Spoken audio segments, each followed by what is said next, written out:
All this is Dr. Mobeen Sayed from drbeen.com. Welcome to one more show. So thank you, John Snyder, very much for the cat toy super chat. If you want to see Luffy, the poor Luffy, he's drugged by the doctor. So let me show you. Don't mind when the camera changes. It's going to look jarring, but to see Luffy, this is a small price to pay. So check this out.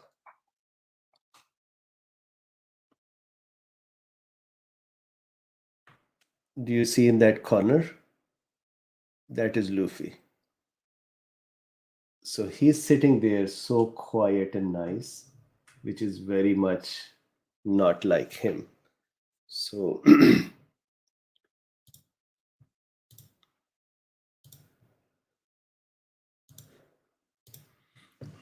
okay, so hello everyone. So there was a question by Logic, if Logic is here. Logic's question was anti-ganglioside antibodies are present in celiac disease patients. Do they have a higher risk of GBS? Yes, it is possible that they might present with GBS. There actually have been cases where young children of celiac disease, have presented with early signs of GBS. So yes, it is possible. However, everyone who has anti-ganglioside antibodies do not develop GBS. Similarly, everyone who has Campylobacter jejuni do not develop GBS. Everyone who has CMV do not. So we can't say that if somebody has celiac or Campylobacter jejuni or CMV or HHV5 or HIV must develop GBS, but some of them do. So yeah, from your questions point of view, yes, there is increased risk. So poor Luffy, I feel bad about him. He's just sitting there. Nancy, thank you very much as well for the super chat. Jim says vitamin D increases remyelination by promoting oligodendrocyte lineage differentiation. Yeah, so perfect, very good. Vitamin D is awesome. Christine says there is Luffy Bean, His Majesty, yes, sitting on that little chair.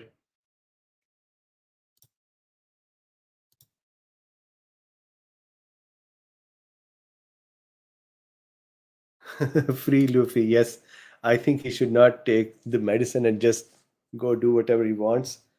Um, I think we should buy him a collar with GPS and then he can roam around outside. He has been chipped. So now at least if he's lost and if somebody brings him to the place, we can find him.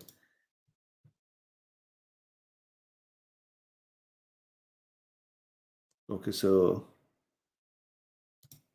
Barbara says, will Luffy let you pick him up now since he's so sedated? Yes. So he actually does run around, but he's not so active as he was before. So I do pick him up, and Luffy has a reflex. When I pick him up, I usually take him from place to place within my home, and I let him sniff those things where he cannot normally reach. So kind of a tour. So as soon as I pick him up, he starts looking around to say, "What am I going to sniff?" So he still does that.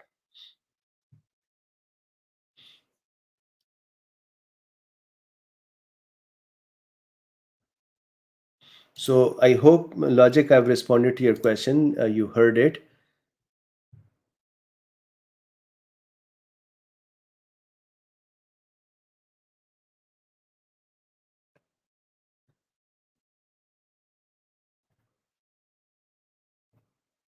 So Carolyn says, what is the mechanism by which long COVID can cause sudden premature menopause? It has happened to me and other long haulers. So Carolyn, I discussed this mechanism before. The basic problem that is the inflammation that is caused by vaccine. This can be caused by COVID as well. That inflammation in turn goes and interferes with the uterine activity, because essentially uterine activity of causing periods is also inflammation. So when that happens, if we have a vaccine that is creating imbalance, then irregular periods can occur. So it is a possibility to think that the person has entered menopause, but it is possible that in 2 3 months their periods might return.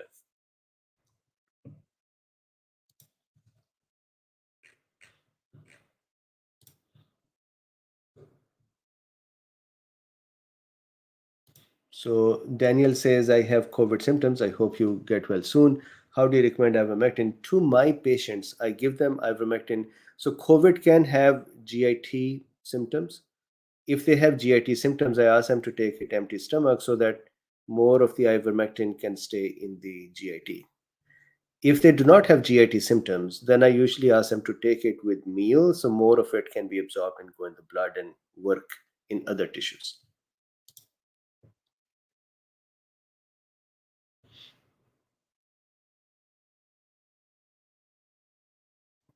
So Eileen says, don't let Luffy out alone. Who knows what's lingering out there? Absolutely. And as my doctor said, they said that it's a Bengal breed. So people love to have Bengals. So she said somebody's going to just keep it.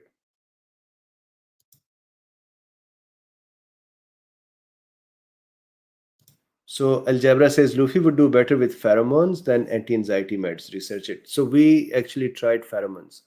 We have tried pheromones. We have tried wolf. I think some smells or some things. Um, we have tried some other things as well, but he is nowadays more calm with the anti-anxiety. But at the same time, he's not the Luffy. It had become a little. He had become more anxious for last 1 or 2 weeks, where my wife would have to clean the house a couple of times daily because he would urinate at many places.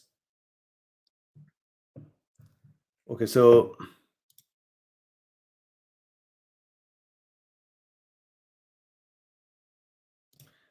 Colin Hamel says, can you get Dr. Bruce Boros on via the FLCC?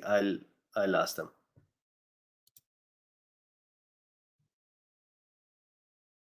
So Logic says, can controlling celiac disease with no gluten in one's diet lower that risk? Do anti-ganglioside antibodies go down when it is controlled? So when it is controlled, they of course go down. That is why the symptoms reduce. So yes. So there is a lion question. Arun says, lions all have very strong reflexes. Does it mean that they have more nodes of Ranvier and more myelin sheath? They actually have, of course, they have rapid transmission through their nerves, but they also have better reflexes, correct? And their reflex coordinations must be better as well, which is all. So the thing is this, the reflexes by controlled by our brain are usually not that great. Our brain cannot do a repeated task or a spontaneous explosive task by thinking about it. So if you try to type when you think about pressing a key, you'll be slow. But if you just let it go, you would become faster. So as long as these are called lower center reflexes, I'm sure that lions have better lower center reflexes. But not being a vet, I have no idea.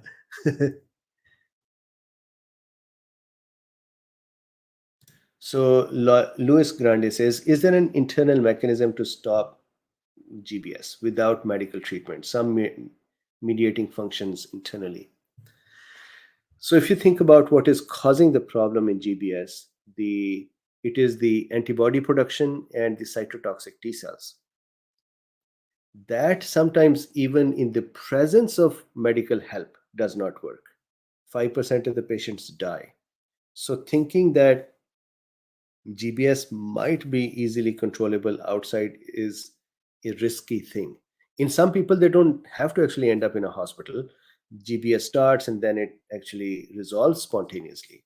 But majority of the patients may need medical attention because it can become really, once the swallowing is wrong and something gets stuck in the respiratory system or the respiratory muscle fail, that's a dangerous outcome.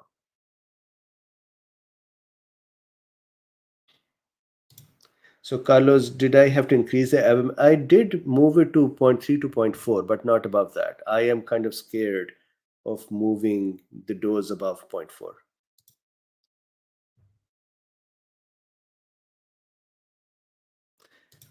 Harris says, Why are we never discussing the Hope-Simpson scale? Okay, so please tweet at me so I can remember it and we'll do it. Nancy says, do you think that an mRNA vaccine will elicit a positive result on the T-detect test? I had positive result after vax but had clinical COVID diagnosis last August and long haul symptoms. Ideally, as long as there is a T cell that is going to respond to the antigens by the COVID, that T cell trained by vaccine or actual infection, T-detect should pick it up. So short answer, yes.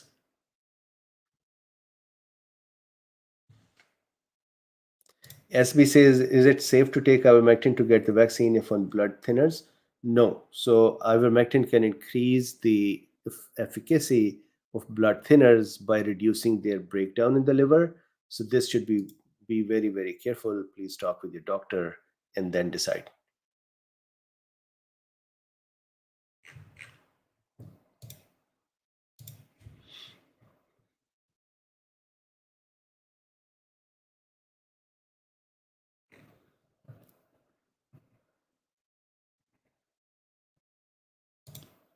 Uh, Janelle says, as a long hauler, should I ask my doc for ivermectin doses as I've had symptoms for more than a year? Absolutely. It is, folks, even after 1 year, as soon as I start ivermectin, the patients who've been working with me, within a week, they recover. Majority of the symptoms, they recover, they become functional again. Grace says frequency, dosage, and timing. So for my patients and for myself, I used to take one ivermectin full dose per week, and I kept it through the vaccine period as well. I didn't change it. You are welcome.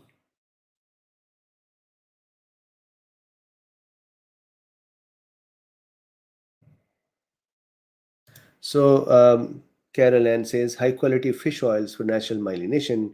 True or false? I think body would make myelin from all the ingredients. Fish oil is useful because it reduces the inflammation.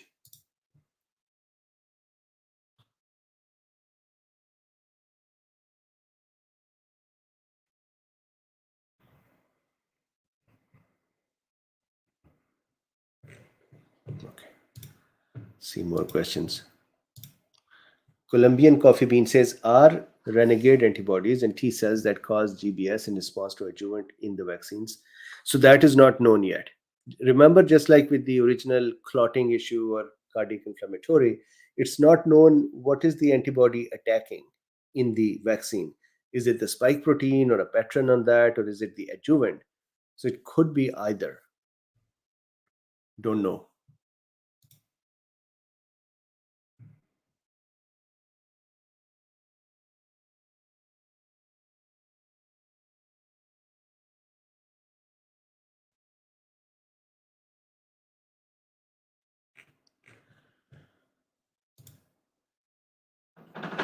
So there are some questions about the myelin sheath recovery.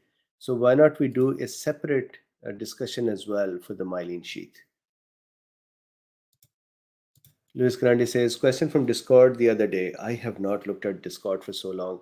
My apologies. For the men, there are side effects listed for lufimectin regarding testicular function or healthy sperm. Any info on this, or can we look at this sometimes? Yes, we actually have already seen it. There was one, something happened. I hope everything is fine. So there was one study that said in albino rats, male albino rats, when ivermectin was given, their sperm count reduces. But then when it was left, the sperm count went back up. And we discussed it. And what happened was, it was because in those rats, the ivermectin was actually modulating inflammatory pathway, and somehow that caused the reduction in sperm count. And they said when they gave vitamin E with ivermectin, that reduced the inflammatory side effect, and the sperm count did not decrease. So if we want to take that as an example, then any antioxidants, that may be vitamin E or vitamin C, should be taken with ivermectin.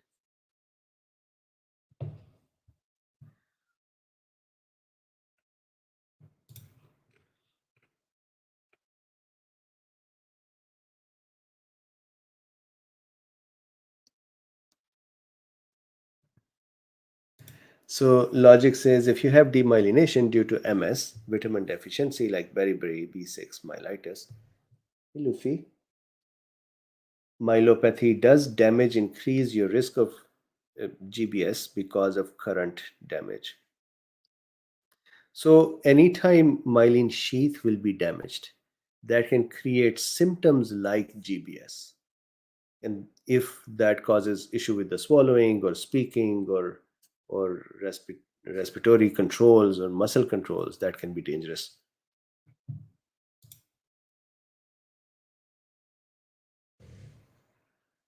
Elstand says, if I have uterine fibroids, what do I need to know about ivermectin or someday the vaccine? Any particular concerns? So nothing with the ivermectin. Vaccine can cause uh, periods to become irregular. That's the only thing.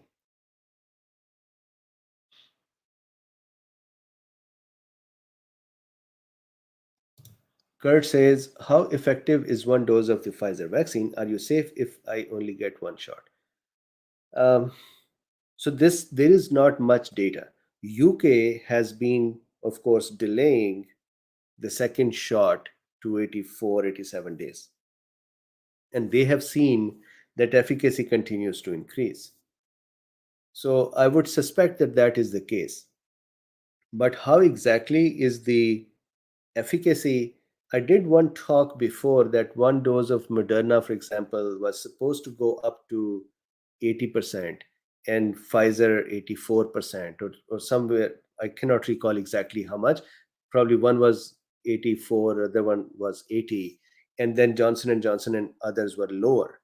So there is an efficacy buildup over time. Exactly what is the protection from that, I do not know because there is not much data there. One thing that I wanted to share in this regard, and I thought I'll do a talk, but if we are talking, maybe I can just very quickly explain it. There is a lot of news which says something to this effect that when you take a booster, the third dose, the antibodies increase 40-fold, for example. And they're using this kind of a message to say boosters should be taken. So here is the disingenuous thing in here. A booster can be taken if the virus has become very, very different. For example, if it has become SARS-CoV-2 or Delta is not under control anymore and they made a specific vaccine targeting Delta, then sure, booster would attack that.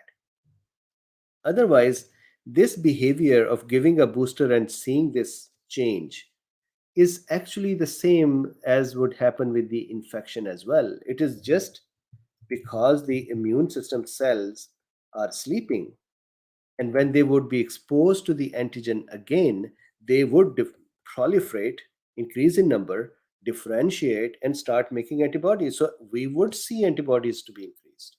So what would happen is with the first dose of the vaccine or the first time infection, it would take maybe 5 to 7 days for the antibody production to start. It would go up and then it would go down. But before it goes down, we have given the second dose, and that would cause it to go up even more.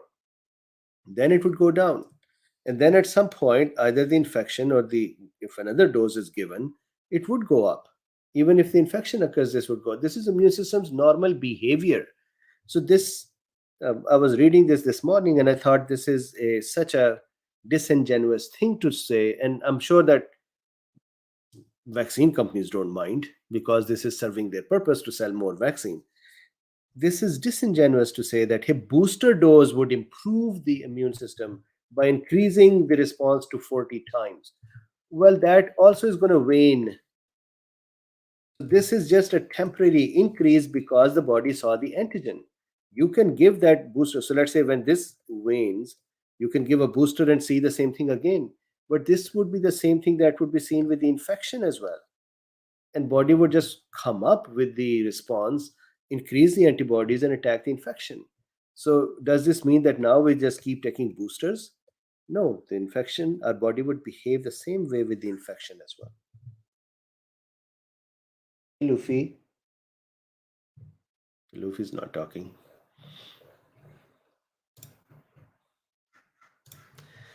Okay, so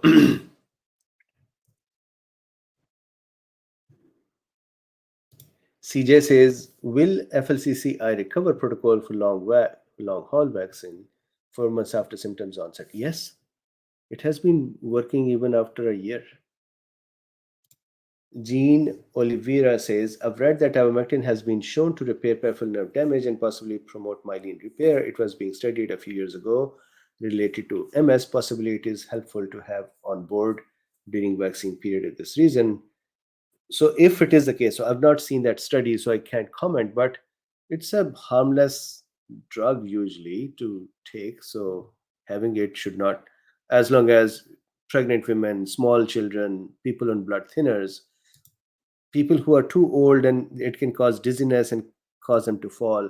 All of those are contraindications. So talk with the doctor, but having it is not a bad thing.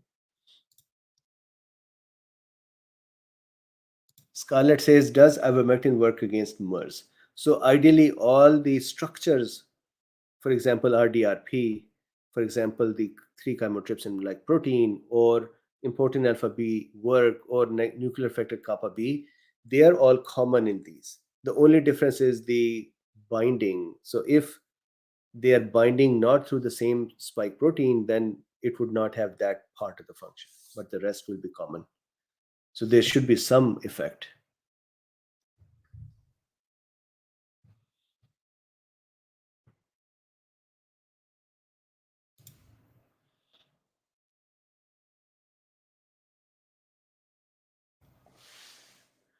Josh says, please look up Guillain Barre and Bifidobacterium infantis. Okay, I will check it up.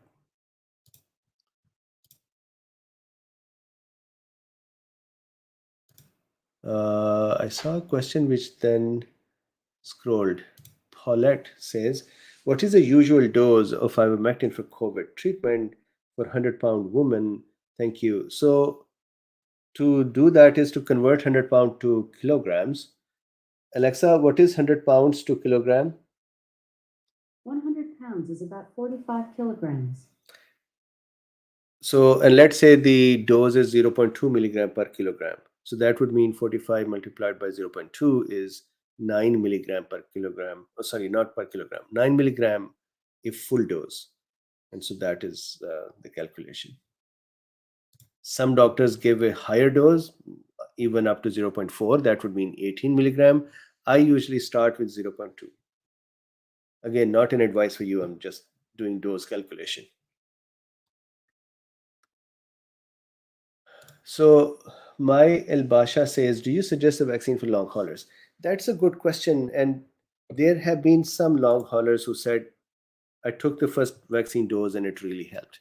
Some said the second dose actually hurt. So, and the not all long haulers say that it is helping. There are some long haulers after the vaccine. So I think this is more of a hit and miss, and maybe take a vaccine dose and see what happens, but don't know exactly. Aditi Ravichandran says, Dr. Bean, how can you get ivermectin in the US? I don't see doctors ready to prescribe it at all. So go to FLCC.net.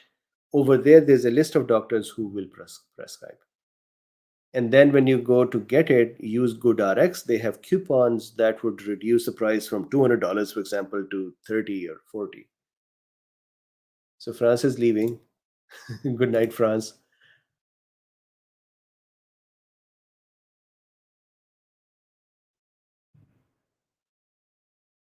So Michael says, we are proceeding full steam ahead to vaccinate kids. Do you think we really have enough safety data to do that? Do you think the risk benefit warrant vaccinating kids worth a video? It is worth a video, but this is a topic which I have actually, even after looking at the data. For example, if you look at the data, it does not look like kids need a vaccine. But then there are kids who have comorbidities, and I talked about this. So this is a difficult topic for me to talk about.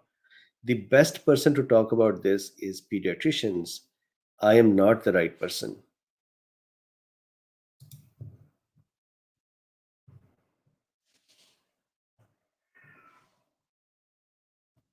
MJ says, I had last week I took my second prophylactic dose of ivermectin. Later in the evening, I had a low grade fever. The next day, I had my first episode of AFib. Have you ever heard of this? No, I have not, but this is very interesting. So, hopefully, you did not take further ivermectin.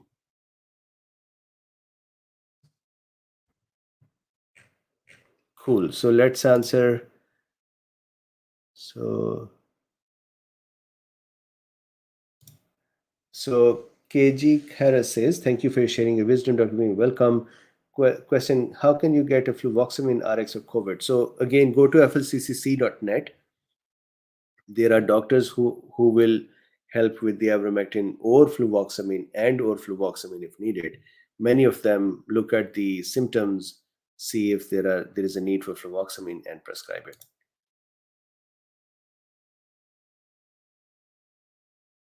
Jennifer says, giving boosters all the time, I would imagine, would cause mast cell activation, continuous stimulation of the immune system.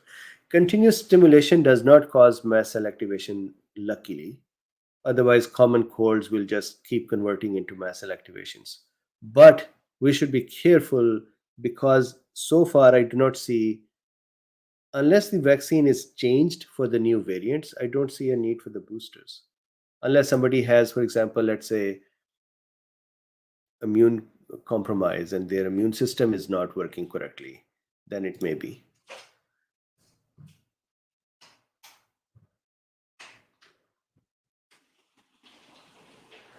JMT says, is it safe to take methylprednisolone together with aspirin? Yes, so ideally they both have, one has blood thinning, one has immune suppression and anti-inflammatory.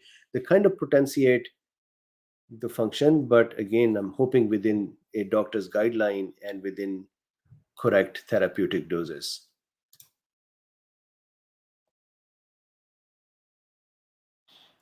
Algebra Bean says, colleague COVID recovered in November, vaccinated in March, now has COVID again. Is a second infection because the Delta being so different from original? Second infection can occur because of any variant. And I have discussed it in the past, Algebra Bean as well. Infection in a person can appear because the coronavirus can land in their mouth and nose. It can actually then um,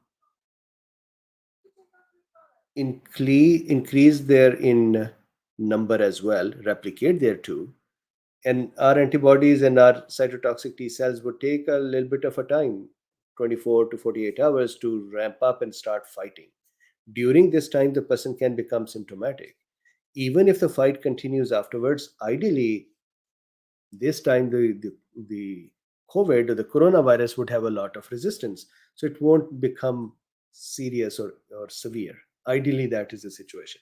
So COVID vaccine or previous COVID does not stop from getting the infection again. It just makes it better for our immune system to handle it.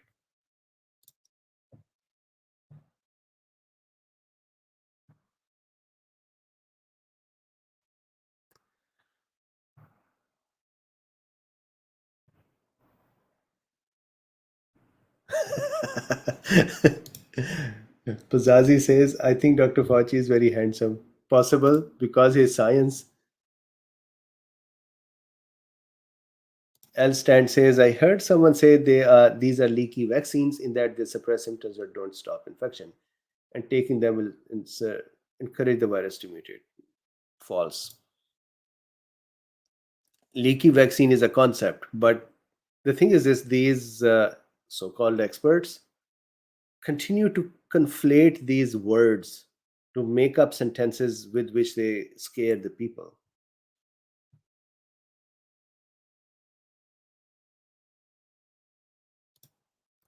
Grace H. Dr. Ben Marble filled my prescription 3 a.m. in this time zone. He works pretty hard. Very good. Cool. So let's do one more question and then we'll stop. So KCD says, should I take my kid out of youth sports because of COVID? She can get a vaccine. She plays soccer and basketball. Very specific question and very difficult for me to answer. This is an area which is so tough that for the whole year, I've not been able to answer this one. Please talk with your doctor, your pediatrician. Good news is that children get less severe infections, but their comorbidities can make them more of a target. So just think about those things with the doctor and then decide. Celtic Sunrise says, thank you, Dr. Bean.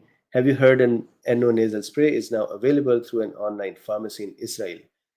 I did not know that it is available, but we talked about that nasal spray before.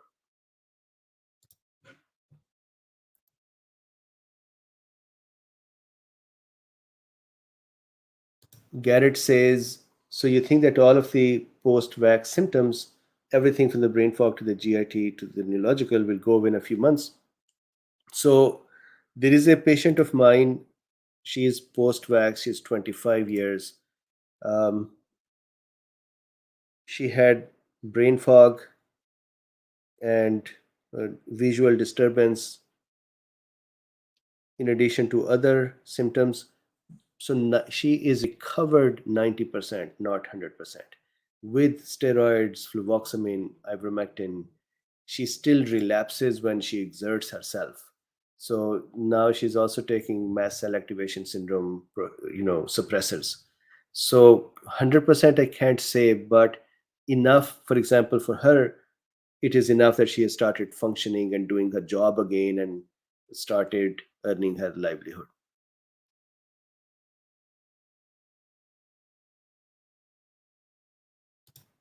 Logic says, if the viral load of Delta is 1,000 times, does this mean fomite transmission needs to be re-evaluated? Will virus last longer on items? I don't know if it would last longer, but you are correct that it would be in greater load. If somebody has it and there is a lot of virus in there, then it could be in a greater, but at the same time, the fomite's lifespan or viability depends upon the moisture, the sunlight, the spread of the fomite, how thin. If virus number is more, but it is still the same way thin as another fomite, then it would be deactivated the same way.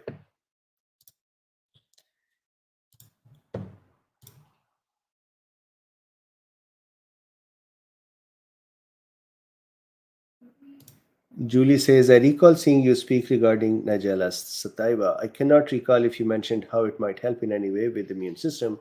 Does it? What is the recommended amount per day? So, Julie, I have done a video where I discussed this. So, there are various doses. So, I discussed the dose as well. Just look up black seed in my channel.